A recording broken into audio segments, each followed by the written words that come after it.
शाकंभरी माता की, जीण माता की, सालासर बालाजी की, लोहारगढ़ तीर्थ और हर्षनाथ धाम की, वीरों की धरती शेखावटी को मेरा शत शत प्रणाम।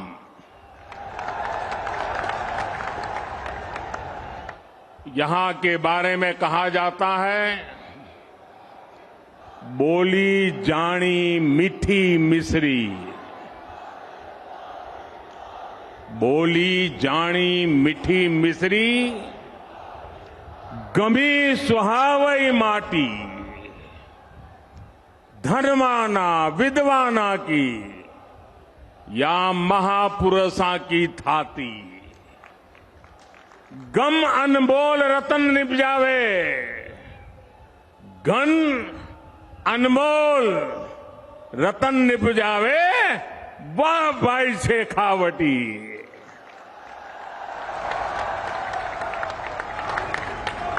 यहां आने पर आध्यात्मिक अनुभूति भी मिलती है और दिव्य आशीर्वाद भी मिलता है। शेखावटी की धरती शिक्षा संत स्वामी केशवानंद जी की जन्मभूमि है। ये श्रद्धानंद जी महाराज, अमृतानाथ जी महाराज, बुद्धगिरी जी महाराज और रतिनाथ जी महाराज की तपोभूमि है। इसी धरती ने हमें भैरव सिंह शेखावत, जगदीप प्रसाद माथुर, मदन लाल सैनी जैसे नेता दिए। इसी शेखावटी से निकले जगदीप धनखड़ जी आज देश के उपराष्ट्रपति हैं। इसलिए आज जब मैं सीकर आया हूं तो मेरे मन में एक अलग उमंग है, उत्साह है, ऊर्जा है। आप इतनी बड़ी संख्या में हमें आशीर्वाद देने आए हैं। जहां जहां मेरी नजर पहुंचती है लोग ही लोग हैं। वहां पीछे तो बिल्डिंग के ऊपर भी लोग दिखते हैं। ये जन सैलाब बता रहा है कि आने वाले चुनाव में ऊंट किस करवट बैठेगा। अब राजस्थान की करवट भी बदलेगी और मेरी गारंटी है राजस्थान की किस्मत भी बदलेगी। इसलिए आज राजस्थान में चारों तरफ एक ही गूंज है, एक ही स्वर है, एक ही नारा है, जीतेगा कमल, खिलेगा कमल। साथियों, भाजपा की सरकार राजस्थान की दिन रात सेवा करने के लिए प्रतिबद्ध है। अभी कुछ देर पहले आपने शायद यहां टीवी पे कार्यक्रम देखा होगा। किसानों के बैंक खातों में पीएम किसान सम्मान निधि के लगभग 18,000 करोड़ रुपए भेजे गए हैं। राजस्थान के भी 55 लाख से ज्यादा किसानों को आज 1200 करोड़ रुपए से ज्यादा सीधे उनके खाते में पहुंच गए हैं। आज मुझे राजस्थान के अलग अलग जिलों में 7 मेडिकल कॉलेजों के शिलान्यास उसका भी अवसर मिला है। सीकर, चित्तौड़गढ़, धौलपुर, सिरोही और श्री गंगानगर के मेडिकल कॉलेजों का लोकार्पण भी आज हुआ है।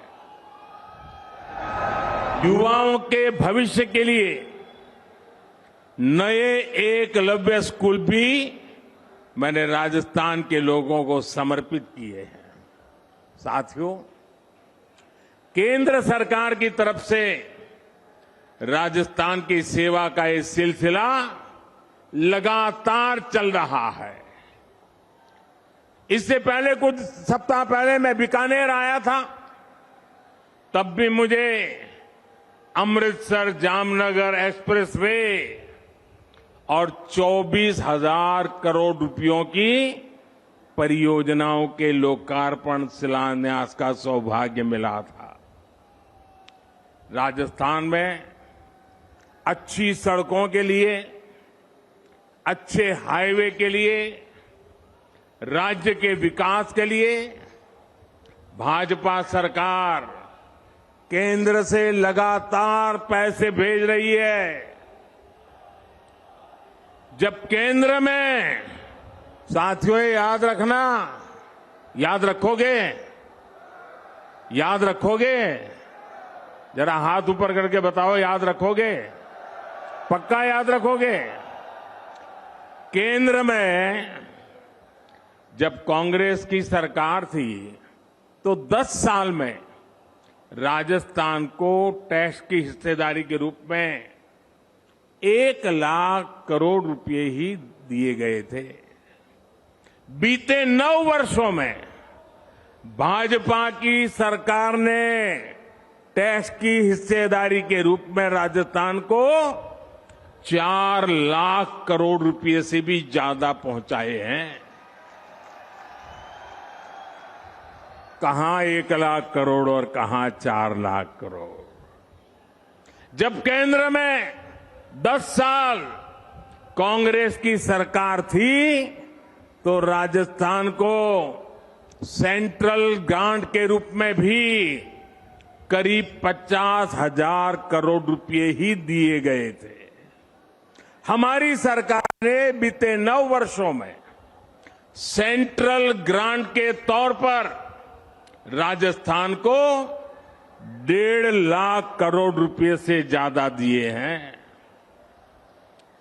लेकिन जब से यहां कांग्रेस की सरकार बनी है, तब से यहां विकास के काम में सिर्फ रोड़े अटकाने का ही काम चल रहा है। मैंने राजस्थान सहित पूरे देश की बहनों से वादा किया था कि उनके घर तक पाइप से पानी पहुंचाऊंगा, और जब इतनी बड़ी मात्रा में आज माताएं बहनें आशीर्वाद देने आई हैं, हमने इसके लिए जल जीवन मिशन शुरू किया। आज देश भर में, आंकड़ा सुनिए दोस्तों, आज देश भर में 9 करोड़ से अधिक नए परिवारों तक पानी के कनेक्शन पहुंच चुके हैं। अनेक राज्यों में 100% नल से जल देने का काम पूरा हो गया है। लेकिन राजस्थान के लोगों को कांग्रेस की सरकार पानी के लिए भी तरसा कर रखना चाहती है। राजस्थान हर घर जल योजना में बहुत पीछे चल रहा है। यहां शेखावटी के लोग जानते हैं कि कुंभाराम लिफ्ट पेयजल योजना के साथ इन्होंने क्या किया। जब यहां भाजपा सरकार थी तब इस पर 5,000 करोड़ रुपए का खर्च होने का अनुमान था। कांग्रेस की सरकार बनी तो उन्होंने परियोजना को तो लटका दिया। आज इसकी लागत भी करीब करीब 2 गुनी हो गई है। यानी कांग्रेस ने पानी का भी नुकसान किया और पैसे का भी नुकसान किया। भाइयों और बहनों, कांग्रेस ने राजस्थान में सरकार चलाने के नाम पर सिर्फ लूट की दुकान चलाई है, झूठ का बाजार सजाया है। कांग्रेस का मतलब ही है लूट की दुकान, झूठ का बाजार। और लूट की इस दुकान का सबसे ताजा प्रोडक्ट है, ताजा प्रोडक्ट राजस्थान की लाल डायरी। आपने लाल डायरी के बारे में सुना है ना? सुना है ना? कहते हैं इस लाल डायरी में कांग्रेस सरकार के काले कारनामे दर्ज है। लोग कह रहे हैं कि लाल डायरी के पन्ने खुले तो अच्छे अच्छे निपट जाएंगे। कांग्रेस के बड़े से बड़े नेताओं की इस लाल डायरी का नाम सुनते ही बोलती बंद हो रही है। ये लोग भले ही मुंह पर ताला लगा ले, लेकिन ये लाल डायरी इस चुनाव में पूरी कांग्रेस का डिब्बा गोल करने जा रही है। साथियों, लोकतंत्र में हर सरकार को अपने काम का हिसाब देना होता है, लेकिन क्या राजस्थान में कांग्रेस आपको अपने काम का हिसाब देती है क्या? जरा जोर से बताइए ना, ये अपने काम का हिसाब देती है क्या? जो 4 साल सिर्फ सोएगा वो अपने काम का हिसाब कैसे देगा? इन लोगों ने सरकार का हर दिन आपसी खींचतान में, वर्चस्व की लड़ाई में बर्बाद किया है। साथियों, आज केंद्र की भाजपा सरकार आपके सुख दुख की साथी बनकर आपके जीवन से मुश्किलें कम करने के लिए काम कर रही है। देश के करोड़ों लोगों को पक्का घर बनाकर लखपति बनाने की गारंटी दी गई है। साथियों, ये पक्का घर बनाकर लखपति बनाने की गारंटी किसने दी है? ये गारंटी किसने दी है? ये गारंटी को किसने पूरा किया है? भाजपा सरकार ने। देश के करोड़ों गरीबों को मुफ्त राशन की गारंटी किसने दी? किसने दी? किसने दी? भाजपा सरकार ने दी। कोरोना के काल में करोड़ों गरीबों को मुफ्त वैक्सीन की गारंटी किसने दी? किसने दी? भाजपा सरकार ने दी। देश के करोड़ों गरीबों को अस्पताल में 5 लाख तक के मुफ्त इलाज की गारंटी किसने दी? किसने दी? जन औषधि केंद्र में गरीबों को सस्ती दवाइयों की गारंटी किसने दी? किसने दी?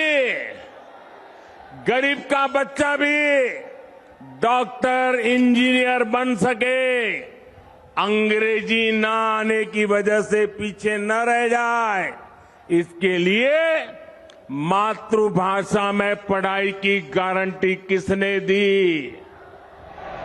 पूरी ताकत से बोलिए, किसने दी? किसने दी? गरीब के कल्याण के लिए दिल्ली में बैठा आपका ये सेवक पूरे समर्पित भाव से काम कर रहा है।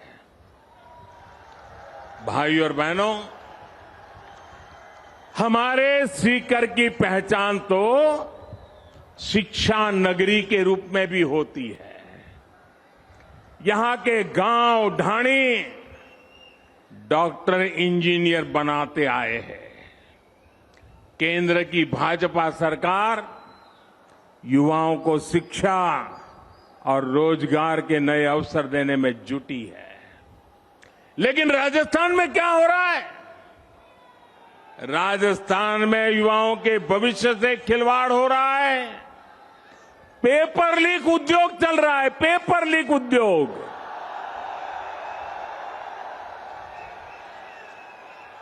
राजस्थान के युवा काबिल है, समर्थ है, लेकिन यहां की सरकार उनके भविष्य को बर्बाद कर रही है। यहां सत्ताधारी दल के लोगों पर ही पेपर लीक माफिया होने का आरोप लग रहा है। लग रहा है ना? लग रहा है ना? राजस्थान के युवाओं को पेपर लीक माफिया से बचाने के लिए क्या करना पड़ेगा? कांग्रेस को हटाना ही होगा। क्या करना होगा? भाइयों बहनों, राज्य सरकारों की एक और सबसे बड़ी जिम्मेदारी होती है नागरिकों की सुरक्षा की, कानून व्यवस्था की। लेकिन कांग्रेस सरकार ये भी नहीं कर पा रही। आए दिन गैंग वॉर की खबरों ने राजस्थान जैसे शांति प्रिय प्रदेश को, उसकी साख को बिगाड़ दिया है। राजस्थान में दलितों पर अत्याचार चरम पर है। राजस्थान में नशे की तस्करी, नशे का कारोबार फल फूल रहा है। हमारे तीज त्योहारों पर खतरा मंडराता रहा है। कब पत्थर चलने लगे, कब गोलियां चले, कब कर्फ्यू लग जाए, कोई नहीं जानता। भाइयों और बहनों, राजस्थान के लोग कुछ भी बर्दाश्त कर सकते हैं, लेकिन राजस्थान के लोग बहन बेटियों के सम्मान से खिलवाड़ कभी भी बर्दाश्त नहीं कर सकते। मां पद्मावती और पन्ना धाय की इस धरती की बेटियों के साथ जो हो रहा है वो आक्रोश से भर देता है। किसी दलित बेटी के साथ दुष्कर्म होता है और फिर उस पर एसिड डाल दिया जाता है। किसी दलित बहन के साथ उसके पति के सामने गैंगरेप होता है, आरोपी उसका वीडियो बनाते हैं, पुलिस में रिपोर्ट नहीं लिखी जाती, बेखौफ आरोपी वीडियो वायरल कर देते हैं। छोटी छोटी बच्चियां, स्कूलों में पढ़ाने वाली टीचर तक यहां सुरक्षित नहीं है। और साथियों, कार्रवाई करने के बजाय कांग्रेस के नेता पीड़ित महिलाओं पर ही झूठ बोलने का आरोप लगा रहे हैं। वाकई बहुत हो गया। भाइयों बहनों, राजस्थान की धरती है, ये वीरों की धरती है, ये पराक्रमियों की धरती है। ये याचना करने वाले लोग नहीं है, ये हुंकार करने वाले लोग हैं। और इसलिए इस बार चारों ओर एक ही हुंकार है, एक ही नारा है, हर राजस्थानी का एक ही संकल्प है, बहन बेटियों पर अत्याचार नहीं सहेगा राजस्थान। बहन बेटियों पर अत्याचार, बहन बेटियों पर अत्याचार, बहन बेटियों पर अत्याचार, दलित पर अत्याचार, दलित पर अत्याचार, कर्ज से मरता किसान,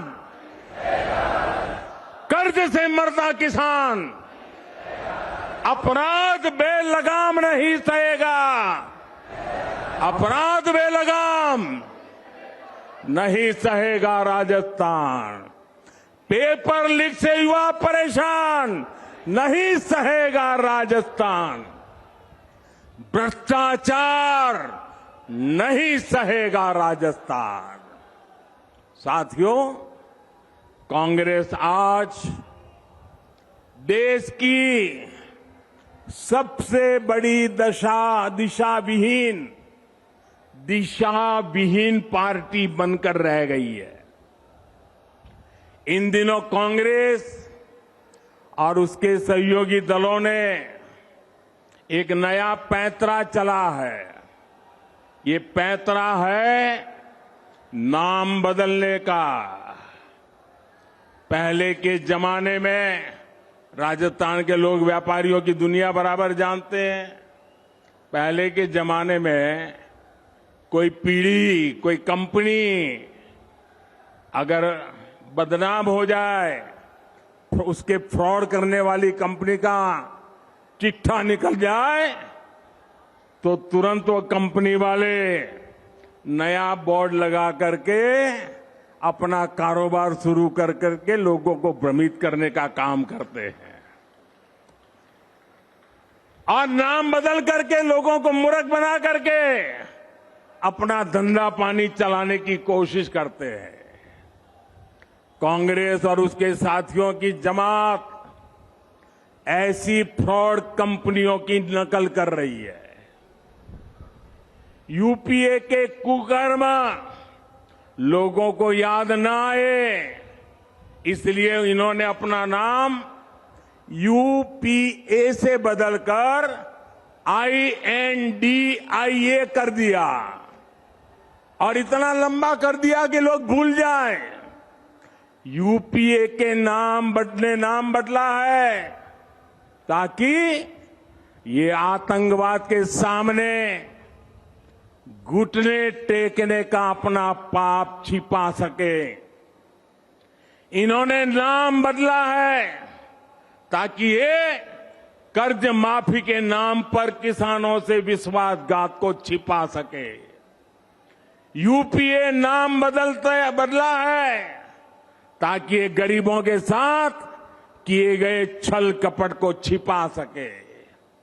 और मैं आज राजस्थान की धरती से देश के लोगों को एक और बात बताना चाहता हूं। इनका तरीका वही है जो हमेशा देश के दुश्मनों ने अपनाया है। पहले भी ये तो INDIA के नाम से आए हैं, लेकिन पहले इंडिया के नाम के पीछे अपने पाप को छुपाने का प्रयास किया गया है। इंडिया नाम तो ईस्ट इंडिया कंपनी में भी था।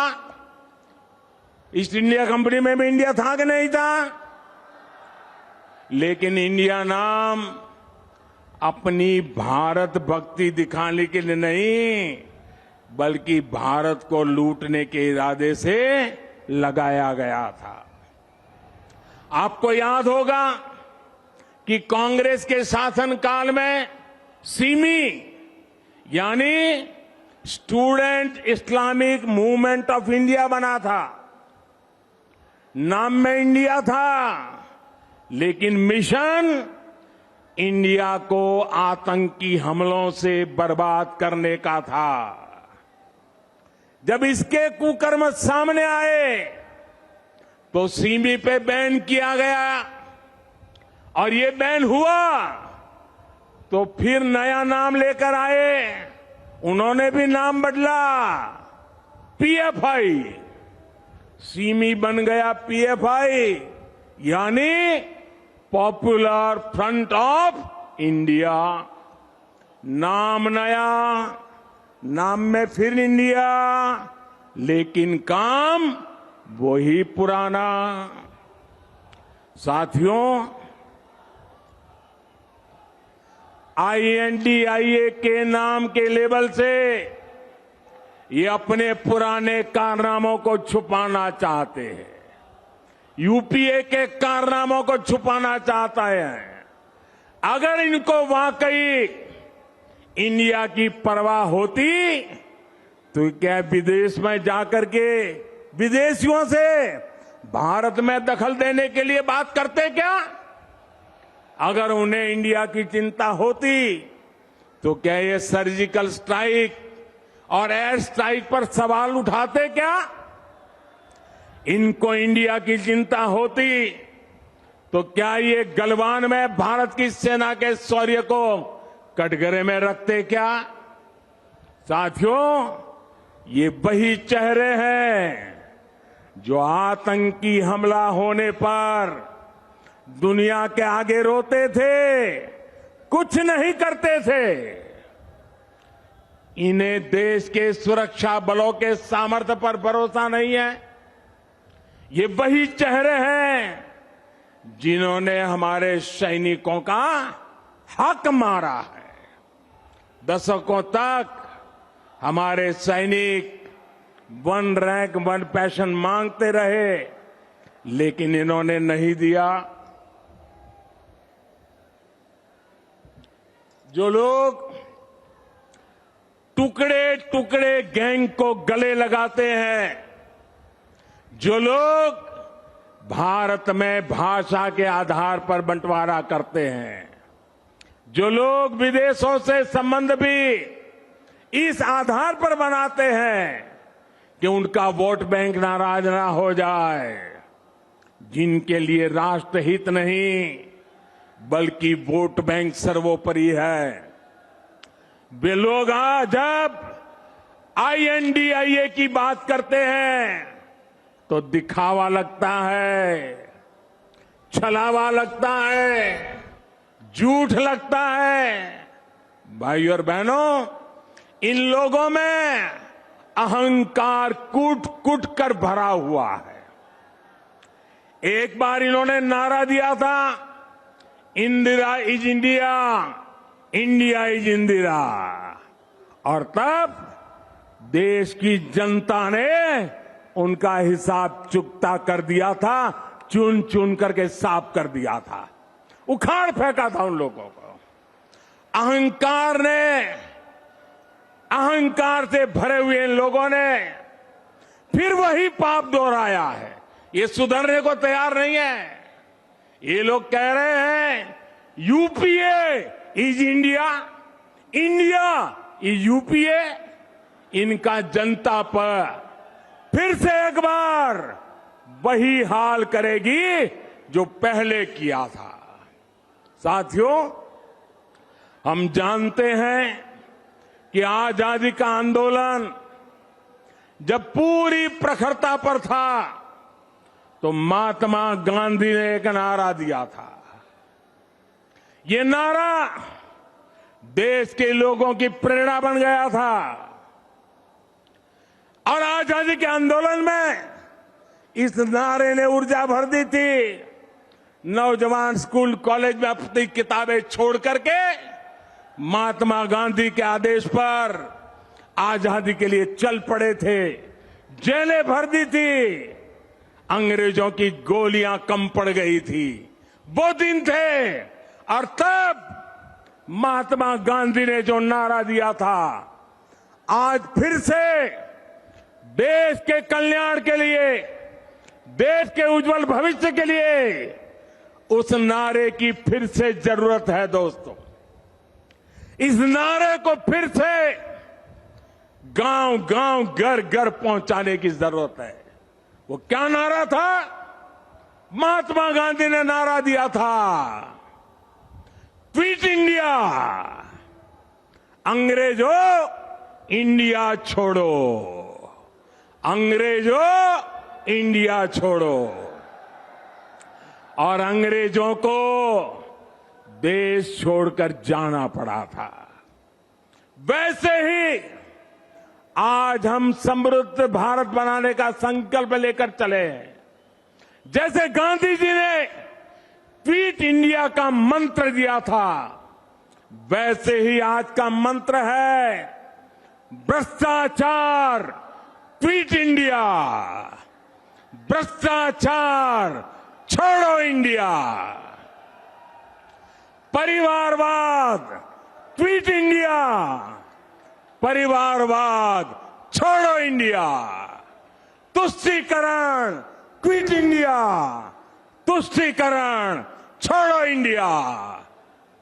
क्विट इंडिया ही देश को बचाएगा और देश को विकसित भारत बनाएगा। भाइयों और बहनों, राजस्थान के लिए भी भाजपा का रोड मैप स्पष्ट है, नीति साफ है।